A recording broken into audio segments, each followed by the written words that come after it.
Masih bersama saya di Dialog Khusus. Ini adalah segmen terakhir dan kita masih bersama Bapak Bupati Suwardi Saleh. Pak Bupati, ini kan sudah jalan 1 tahun ya, hampir 1 tahun lah. Hampir 1 tahun di periode kedua. Kira-kira beberapa tahun ke depan ini Pak Bupati punya rencana besar apa? Terima kasih Pak Ucu ya. Sederhananya sebenarnya yang pertama tentu secara formal bagaimana kami bisa mewujudkan visi misi kami tadi itu ya. Visi misi kami mewujudkan masyarakat baru yang sejahtera ya, mandiri, berkeadilan, bernapaskan keagamaan. Di sana tadinya sebenarnya ada paling tidak ada 10 program prioritas kami ya. Yang pertama tadi itu yang penataan birokrasi, reformasi birokrasi, yang ini sudah berjalan sekarang ya. Kemudian yang kedua adalah peningkatan ya kualitas dan akses layanan ya, tadi kesehatan, kemudian pendidikan, kemudian juga layanan-layanan dasar yang lain ya. Tadi katakanlah kesehatan kami sudah sampaikan, kemudian pendidikan itu paling tidak sekarang ini di pendidikan ya, kenapapun itu ya, saya selalu katakan sama orang-orang pendidikan itu jadilah orang pendidikan gitu kan, jangan jadi pegawai pendidikan ya. Kalau jadi pegawai pendidikan itu apa ya, formal, masuk jam 7.30 pulang jam 4 misalnya ya. Tapi kalau Anda jadi orang pendidikan, Anda punya tanggung jawab moral ya, melihat orang misalnya ada anak-anak misalnya tidak masuk sekolah misalnya di tengah jalan, Anda pasti tergerak hatinya gitu kan. Itu ya. Dan yang secara konkret yang kita lakukan pada di baru ini, yang pertama kami kemarin sudah kerjasama dengan Unhas ya, insya Allah Unhas akan nanti ada kampus Unhas di baru nanti di sini ya. Kampus vokasi kayaknya ya. Iya, jadi setara D4 ya, disesuaikan dengan apa menjadi kebutuhan kabupaten baru. Ada 2 jurusan. Yang pertama itu jurusan teknologi pakan ternak. Yang kedua wisata bahari gitu. Seharusnya mestinya tahun lalu tapi terlambat pendaftarannya. Mudah-mudahan ini sudah bisa pendaftaran nanti secara nasional ya, itu yang sudah berjalan. Kemudian juga saya juga terakhir ini kerjasama dengan Akademi Teknologi Industri Makassar ya. Atim ya. Jadi setiap desa itu kami kirim ya. Jadi ada 55 anak kita belajar di Atim ini. Ya, kita kirim ini yang memang punya minat untuk mengembangkan diri ya. Usaha misalnya, kemudian industri dan sebagainya ya. Kami harapkan nanti ini menjadi inkubator di desa, mendorong masyarakat desa. Apalagi kan di desa sekarang ini sebuah desa sudah ada namanya Bundes ya. Saya harap nanti ini yang bisa mendorong ya, desa ya. Itu yang kita lakukan ya. Termasuk layanan-layanan dasar lain ya. Nah, seperti tadi MPP itu bagaimana meningkatkan pelayanan ya, kemudian juga infrastruktur kita dorong tentunya, kemudian pertanian ya, pertanian saya gambarkan tadi ya, bagaimana ini modernisasi pertanian ya, itu kita dorong, bagaimana teknologi masuk, bagaimana peralatan kita dorong supaya lebih efisien misalnya ya, kemudian pariwisata juga ya, pariwisata kami dorong, tapi pariwisata kami di sini kami dorong untuk yang basis masyarakat. Kami libatkan masyarakat ya. Kami libatkan masyarakat. Kami sudah ada yang kami lakukan itu, ada namanya masyarakat, intinya masyarakat kita libatkan di situ untuk mengelola ya. Saya lihat cukup bagus karena masyarakat di sekitar ya. Termasuk juga ada beberapa yang dikelola desa ya. Saya biasa sampaikan penting bagaimana ini pariwisata ini memberikan dampak kepada masyarakat ya. Langsung, ya. Tadi Pokdarwis ada namanya kelompok sadar wisata Pokdarwis, ini yang kita dorong ya. Nah, tapi sekarang ini kami fokus kepada salah satu tempat pariwisata yang namanya Lapak Lonah ya. Mungkin sudah aksesnya kami sudah selesaikan sepanjang 8 km, kemudian apa namanya, sarana prasarana juga kita sudah siapkan ya. Iya. Itu yang kita intinya ini tentu yang menjadi prioritas kami ya. Apa yang Pak Bupati, tapi saya lihat di daerah lain itu pemerintah daerahnya berlomba-lomba bikin semacam bangunan ikonik ya. Bangunlah itu gedung-gedung tinggi ya. Bangun gedung-gedung besar lalu dia menjadi ikon daerahnya. Kalau di Baru saya lihat Pak Bupati tidak tidak prioritas ke situ. Bangun ikonik atau memang sudah ada di sebenarnya iya, kalau kita mau misalnya ya katakanlah ya ini kan di belakang ini ya bangunan 6 lantai tadi itu yang tadi itu kita di lantai 1, lantai 2 yang kita gunakan untuk pelayanan publik ya. Nah, kemudian nanti yang di atas itu perkantoran ya untuk teman-teman. Di situ kemudian di atas itu kan untuk ruang pertemuan ya. Tetapi buat saya sebenarnya itu bukan itu yang penting itu ya. Yang bukan gedung-gedung besarnya. Iya, bukan itu yang penting. Tapi bagaimana memberikan pelayanan kepada masyarakat di pendidikan, kesehatan, layanan dasar yang lainnya ya. Nah, itu ya memang biasa kalau mau buat yang mercusuar, oh ini karyanya ini misalnya dan sebagainya. Katakanlah karena itu katanya kenang-kenangan, ini saya yang bangun dulu. Oh ini dibangun pada masanya Pak Bupati Paswardi. Gitu. Itu Bapak tidak mau kayak begitu? Iya, bukan juga tidak mau, tapi tergantung kebutuhan ya. Gitu ya. Atau kebutuhan, baru belum butuh kayak gitu atau gimana? Butuh juga, kayaknya istilahnya paling tidak kan nanti. Oh ini waktunya Paswardi dibangun di mall pelayanan publik ini 7 lantai misalnya ya dan sebagainya. Ya saya yang fungsional lah. Fungsional ya. Kemarin juga saya bikin tanggul ya.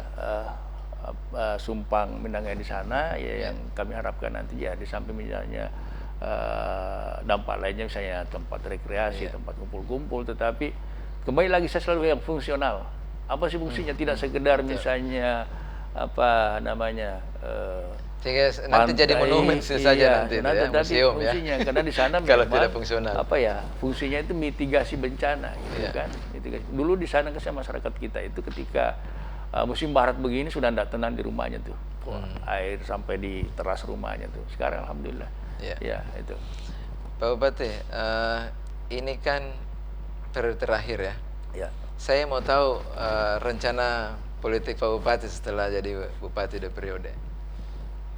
Ini pertanyaan berat. Ya, saya kira dari segi usia juga ya belum terlalu ini ya. Peluang politik ke depan juga. Terus sekarang bergabung di satu partai yang saya kira secara nasional sangat diperhitungkan. Alhamdulillah, Saya sangat yakin tidak mungkin itu disia-siakan ya. Ada jalan yang memungkinkan Pak Bupati ini untuk berkiprah di mana begitu ya. Saya mau dengar langsung ini Pak. Sekali mungkin masyarakat baru mau tahu ini kayak gimana. Jadi ya pertanyaan yang berat ya. Saya dari dulu sebenarnya itu relatif simpel gitu kan. Gimana itu Pak? Simpel, mengalir ya, tapi semua kan pasti punya harapan, semua punya cita-cita. Tetapi alhamdulillah saya terus selalu katakan bahwa alhamdulillah artinya Allah selalu memberikan lebih daripada harapan saya gitu kan. Itu yang saya syukuri itu. Termasuk tidak pernah berharap jadi bupati? Iya, jujur saja, jujur. Kenapa Pak? Apakah dari kapasitas atau dari apa? Lantas, bukan, saya begini. saya buka aja di sini. Saya kan ini kerjanya dipindah-pindah birokrasi tulen Pak. Birokrasi tulen kemarin di Baru jadi Kadis PU, kemudian pindah lagi di Pindrang Kadis PU, Bapeda asisten di sana itu. Sampai biasa saya bercanda dengan teman-teman di Pindrang kemarin, saya bilang, kamu ini nanti nih kalau sudah MPP tadi, udah pensiun itu paling tidak ada cadangan kamu. Ya apa tuh? Saya bilang ya sederhana aja, paling tidak kau bisa jadi anggota DPR lah, DPR kabupaten karena you berkegiatan kan, di sini, kemudian kampung halamanmu di sini, Kalau saya jujur saja namanya Kadis PU tentu populer di situ di misalnya di kabupaten tempat kerja. Saya bilang tapi kan Ya sekarang ini kan biasa ada masalah satu itu, artinya ya kalau bukan orang daerah susah kan, ya susah. Oh ya. Tapi alhamdulillah ya apa namanya, saya bisa di Baru ini, alhamdulillah. Tapi mungkin doa saya diterima satu dulu, apa ya, harapan ketika lewat di Baru ini. Ya Tuhan, mudah-mudahan suatu ketika juga saya bisa kembali mengabdi di kampung halaman. Wih, gitu kan. dan jadi Iya. 01 ya. Iya. Ternyata. Walaupun sebenarnya tidak. tapi tunggu dulu Pak Bupati. Belum dijawab pertanyaan saya tadi. Kira-kira kemana ini? Apakah ke DPR RI atau mungkin ya sini agak nakal sedikit Pak Ya. Bupati. Mungkin tukaran sama Ibu. Ibu yang Ya kembali jelaskan ke Ibu sini. sekarang sudah, Iya. sudah Ibu ke sini, Ya alhamdulillah. kita ke sana. Iya. Bisa juga. begitu. Bisa juga ya. Bisa ya, bisa tidak. Oh, saya bisa tidak. Saya tertarik sama Yanya tadi. Iya. Iya. Alhamdulillah, amin. Mudah-mudahan jadi doa lah. Oh gitu ya. Iya. Jadi sudah betul ini Pak Bupati Dek? Tukaran nanti.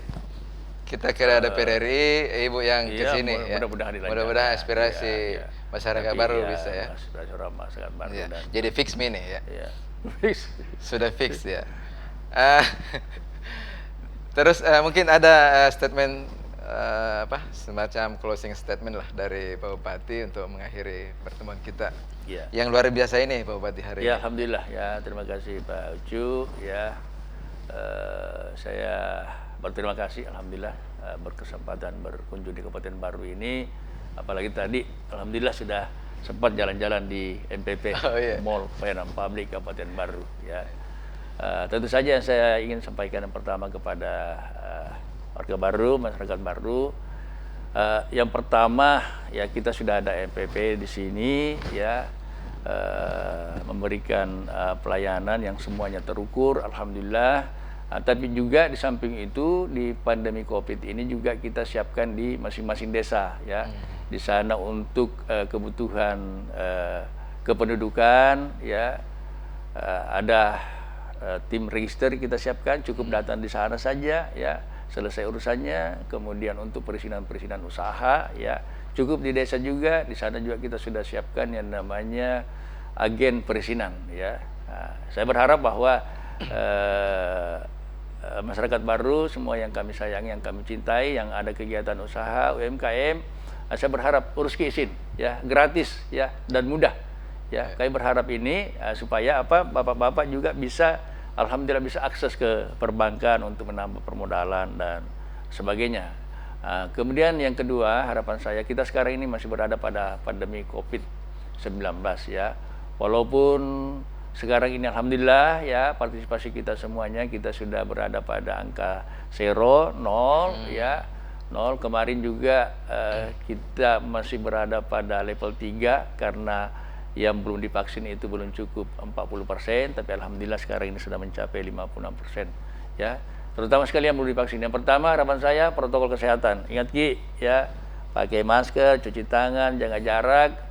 Yang kedua dari dalam ini pemerintah bagaimana supaya kita punya daya tahan dari dalam. Tadi ini masker ini dari luar ya, dari dalam kita imunisasi, tingkatkan daya tubuh kita. Jadi tolong datang Ki ya, melapor di puskesmas, melapor di Pak Desa. Kalau belum divaksin, insya Allah saya sudah sampaikan petugas vaksin.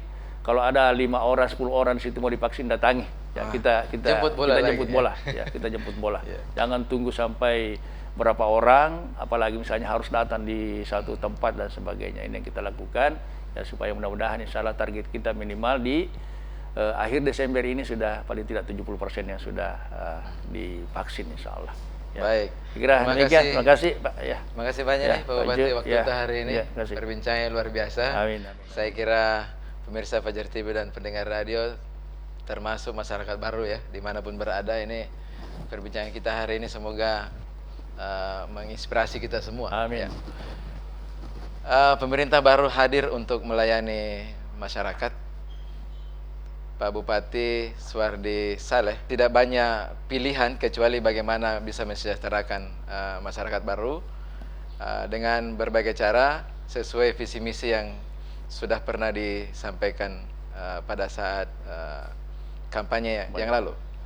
Insya Allah Pak Suwardi Saleh bersama pasangannya Wakil Bupati akan mewujudkan visi itu hingga periode ini selesai.